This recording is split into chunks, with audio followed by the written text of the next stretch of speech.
এবং লালসার টানে যারা এই নূর ক্ষয় করে তাদের চেয়ে কুকুরকেও দেখতে অনেক ভালো লাগে। সাবধান, আল্লাহর এই মহাশক্তি বৃথা ক্ষয় করো না, নইলে ধ্বংস অনিবার্য। নইলে দুই জগতেই অপমানিত হবে। সব ক্ষমা হলেও এই পাপের রেহাই নেই। দর্শক, গত পর্বে আমরা দেহের ত্রিবেণী ঘাট আর সৃষ্টির কারখানা নিয়ে শুনেছিলাম। আজকের রহস্য জানতে ভিডিওটি শেষ পর্যন্ত দেখুন। আর আমাদের এই আয়োজন আপনাদের কেমন লাগে অবশ্যই জানাবেন।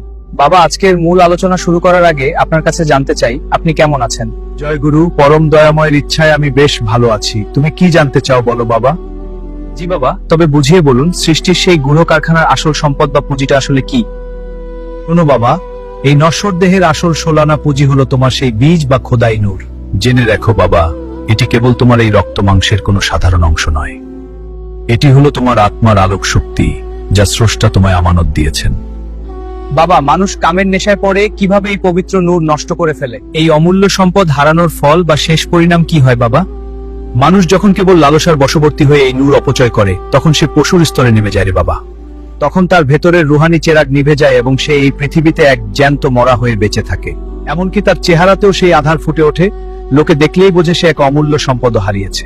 আবার দেখবে কিছু মানুষ বৃদ্ধ হলেও তাদের চেহারায় এক অপার্থিব নূর বা জ্যোতি ভেসে ওঠে। এবং লালসার টানে যারা এই নূর ক্ষয় করে তাদের চেয়ে কুকুরকেও দেখতে অনেক ভালো লাগে। সাবধান, আল্লাহর এই মহাশক্তি বৃথা ক্ষয় করো না, নইলে ধ্বংস অনিবার্য। নইলে দুই জগতেই অপমানিত হবে। সব ক্ষমা হলেও এই পাপের রেহাই নেই। নইলে দুই জগতেই অপমানিত হবে, সব ক্ষমা হলেও এই পাপের রেহাই নাই। বাবার এই সত্য কি তবে ধ্বংসের বার্তা, নাকি আছে মুক্তির কোনো গুঝ রহস্য?